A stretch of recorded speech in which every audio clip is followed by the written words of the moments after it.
Good morning. Good morning, Joy. Morning. This is another episode of Almost a Conversation. And today I'm joined by my friend, my homie, Joy Crooks, the superstar. How are you doing? Thanks for joining me. Let me just fix, can we just do that? Can I just fix my hair? Oh.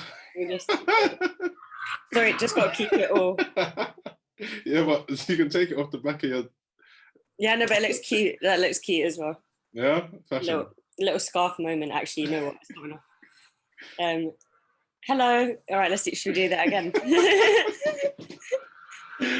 Oh, man, you're funny. All right, what did I say? I can't remember. Oh, welcome to my homie.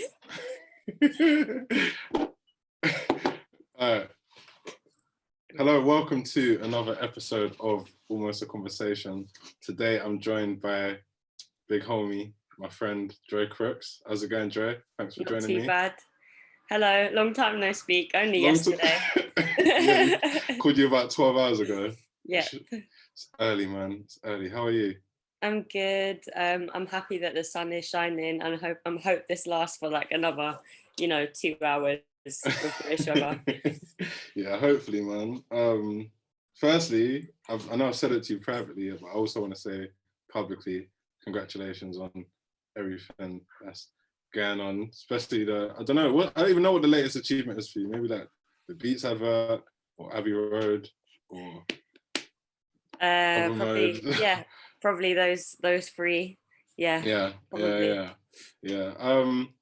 want to focus on the Abbey Road thing firstly. That's such a sick achievement, yeah. But what struck me was when you put the Instagram post up and you said, I can't remember specifically what you said, but you wrote a song about the struggles that your family had to go through to put a home over your head.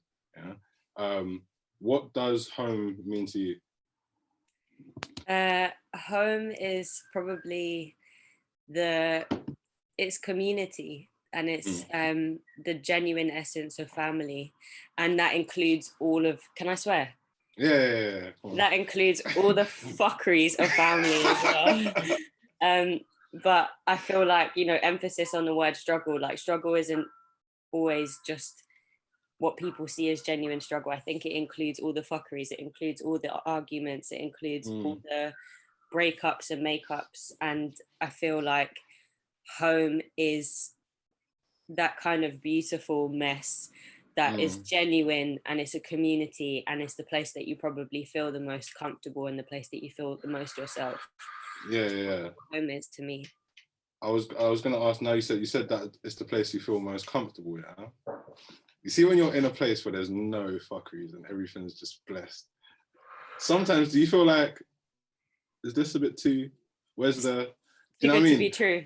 Yeah, like where's the fuckeries? Do you get like imposter syndrome when you're somewhere that's a bit too tranquil? Yeah, I mean, like even making this album at points, like I feel like there was a lot of struggle writing the songs and getting the right songs and now I'm in this process where I'm like making them beautiful and making them have homes. There is a lot of there is moments of imposter syndrome, because I'm like, should it be this smooth sailing? Like, should it be this easy? Should I be enjoying this as much as I am? Because I think that, I guess it depends on what kind of person you are, but if you've grown up with a lot of ups and downs, and you'll be up, and you'll know that when you're up, it's a really dangerous place to be, because it only means you're like a Bitcoin. It only means it's going to go down. You know what I mean? And I feel like I understand that, but I think being present and living in the moment makes all of that really, really different. Like, makes my perspective on that very, very different, because I realize that if I am up, I need to soak up as much as I can, because I don't know how long that's going to last. And I kind of need to take the energy and the fuel, like it's a battery, from the happy times, the high times, so I can ride out the lows, and the low isn't as crash landing, Yeah, like obviously the saying is, you don't get the lows make the highs feel higher, innit? So 100%, but also like the being able to carry as much confidence and tranquility from the high can make your low a lot more smooth sailing. No, definitely, 100%. Like I think, just speaking on personal perspective, I feel like in my life so far anyway, I've hit what I felt is my lowest low, innit? Yeah. And the only low that I felt that's really low is when things in my home are changed. You know what I mean? So like loss or things like that, which like that's the foundation that goes missing. So when you have that, but you have the high afterwards, you're like, okay, cool, I've already hit the lowest low. So Yeah. boom. But like you said, you don't hit the highest high and think, okay, I've hit my highest high. Yeah. I'm all right with the lows. I think it's people just see it the other way around. Do you know what I mean? So it's good that you're consciously kind of, they have to dance with each other. And I think that when you get into lows and you're someone that's been accustomed to being in a low, whether that's with your mental health or with shit happening around you with your family or your life, I think that making sure you remind yourself in those hard times that you've done it before and you've been through it before and you've survived it before is a really important thing for me, and it's how I always navigate. Yeah, 100%, 100%. I want to move on to your area. Obviously, we're both South London, born and raised. I feel like no one ever really knows that I'm from South. You're from, I knew you were from South before I met you, but I understand why people would think that you're not from South. Yeah. If that makes sense. I think your whole vibe is a bit more like global, whereas like, when you meet you're like, yeah, South, man, you're a South geezer. Do you know what I mean? So yeah, but you're South, but you're also, is it half Irish, half Bengali, I want to say? Yeah, half Irish, half Bengali. So with that whole, that's a lot of words mixed into one, do you know what I mean? So obviously your parents must have experienced a lot with them coming together and being in South London and existing. How much of that experience do you think has shaped yourself? I mean, I guess inevitably it shaped myself. I never sit down and like intellectualize, like my mom went through this, so I go through this. I guess the only time that happens maybe is in therapy, when you realize some of the traits that may have passed down to you. There was a really interesting theme I was exploring with my therapist, where sometimes being mixed, it's like you're constantly a projection for everyone else. You're never just one. And I know that sounds strange because I'm not going to sit here and be like, I'm too brown for the white kids and too white for the brown kids, because it's not as simple as that. I think for me, it's like, I noticed that some people will only see my brown and some people will only see my Irish, and some people will deny my brown and some people will deny my Irishness. And I think that that's made me the type of person to go, I'm not 50%, I'm not someone that should be rationalized or intellectualized. My race and my heritage should never be in someone else's hands to decide, because at the end of the day, that's my identity. My identity is up to myself. And identity doesn't only consist of heritage and race. It consists of your sexuality, and it consists of what your thoughts are on certain subjects. It consists of where you grew up in your home, because South London is not synonymous just to Irish and Bangladeshi kids. It's synonymous to so many people and so many cultures, and growing up like face to face with so many cultures and watching my friends go through things in their cultures, in their families. And I think that it's so simplified and so boring that someone else should make up my identity for me. That's not anyone else's place but my own. And I don't know, I think with that and understanding that, it's made me a much stronger person. It made me realize that even when it comes to identity, like your own culture is part of it, but sometimes the cultures you grew up around are part of it too. Yeah. You know? I was going to say that because even the first time we met, we were talking about South London for time, like just things that happen in South London. Like, and obviously I'm of Jamaican heritage, so there's things that I experience as a Jamaican man, but also as a South London man. Yeah. And you were like, yeah, man, I hear that because same thing here. And I was like, yeah, like we relate, but it's all because no matter where you're from, or no matter where your parents are from or heritage, like where we were born and raised, it kind of aligns us in a way that's, it's not about race, it's not about any of that, it's just about being from South London. And do you know what I mean? Well, it goes back to like we make a home, and some people are a bit more ignorant in that and try and keep their community and kind of not mix with anyone else and and be a bit more homogenous.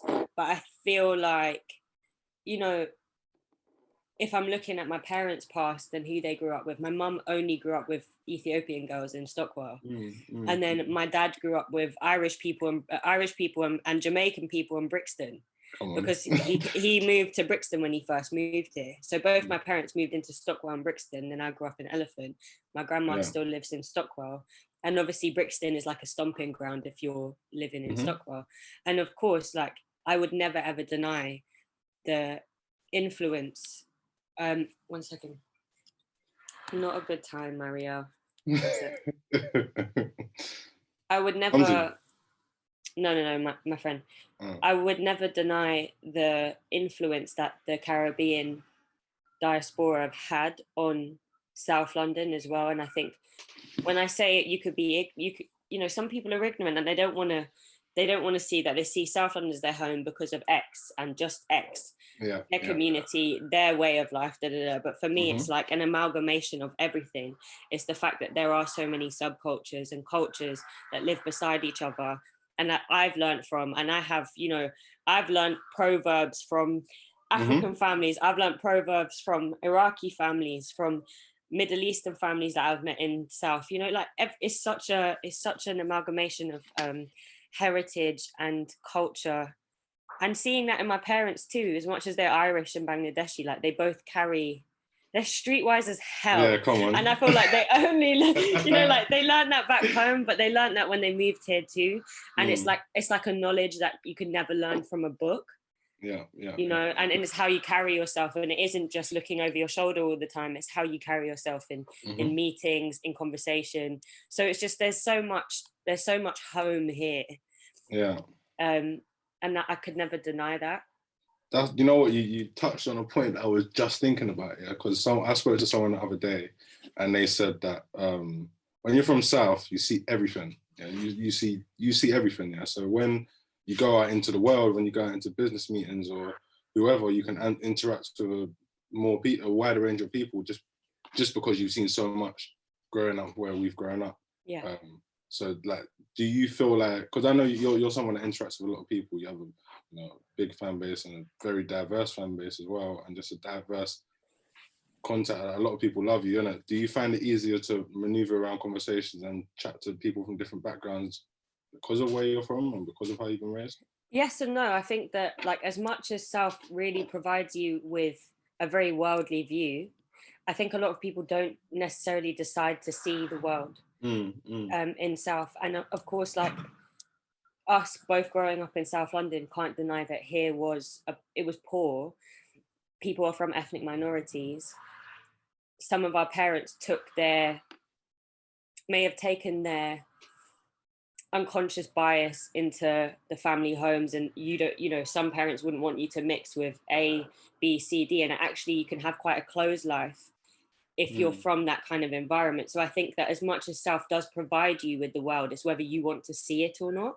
Yeah. And there's being stush is a huge part of, like, the stereotype of South London, because it's not, it's born out of it's a stereotype, but it's born out of genuine things. When you put so many cultures around each other, some people aren't going to agree with one another. And some of the code of conduct in South is very, very complex. And to explain that to other people, it's difficult. So I think that as much as I want to say, yes, South made me the person that's really, really personable and loves talking to people, like, I don't think it has that same effect on everybody. And I think that's completely understandable. And there's nothing wrong with that. I think it just comes down to the person. Does that make sense? Yeah, of course. I've got brothers that from Croydon who have never been to Shoreditch before. And they're like 27, 28. Do you know what I mean? But at the same time, you have people like yourself, people like myself who have seen the world, met various different people. So you're right, it does depend on the person. But what was my next question? Yeah, so your Beats advert, very come on, plug. Very culturally representative of who you are and what and a big part of your background. And I think you're not doing it consciously. I don't think anyone does it consciously, but you're becoming. Some do. And you already know what I'm saying, innit? You already know what I'm saying, but you're becoming of the people. Do you know what I mean? And really like representing your background and being that person, which is it's sick to see. Even though like so I don't think you're doing it consciously. But that means already you're leaving an impact on the world. You're leaving an impact on those who come after us. For the next generation after us, what would your advice be to them? And what would you want them to do? Maybe differently to what we've done. I mean, I always tell young people to learn how to say no. And I also think that just like do what you want. Like I'm not necessarily doing up Bangladeshi princess because I'm like trying to represent my whole community. That would be mental. And you know, like we were saying, representation is beyond skin color. It's the way you think. It's beyond race. It's the way you communicate. It's what you believe in. You know, like there are so many things that make up representation. I think that as visual representation, I'm sure it's very important. It was very important for me to do something of that caliber. That was, you know, obviously Beats gets a large, you know, has a large following. A lot of people are going to see that advertisement, and I'm really, really happy that that has had an impact on people. But being completely honest with you, if you see me repping certain earrings or wearing a certain traditional clothes like outfit to Brits, etc., it's not necessarily because I'm trying to rep a community. It's because I'm trying to represent myself. And I'm trying to make sure that wherever I put my foot is where I belong, without question. People will always question it. And I'm glad that I create controversy, because I think that starts dialogue and it starts conversation. That isn't necessarily my intention. My intention is for my family and for myself to feel like we belong. 100%. So it's not, you know, it's not as big as everyone thinks. It actually has started from something very small, and it started before I was making music. It started when I was doing art GCSE, and I learned about this lady called Frida Kahlo, the painter with the one eyebrow, and how she was actually half Mexican, half German, and she garnered her identity through so much pain and through so much suffering.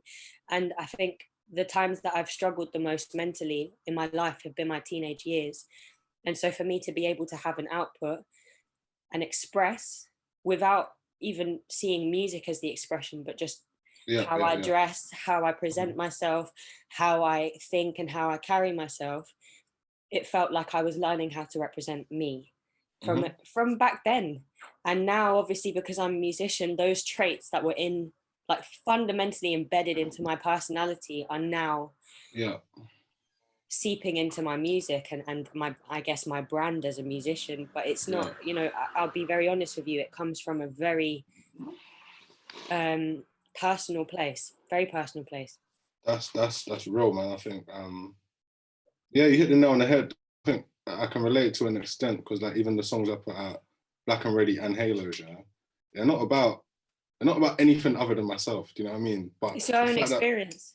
Exactly, and the fact that so many people can relate to that, then it makes it, okay, you guys agree, you guys have felt the same thing. That's really nice to hear. It's a bonus. It's a bonus, yeah. But at the same time, you're doing yourself unapologetically, you know. From even like, it's not just come on.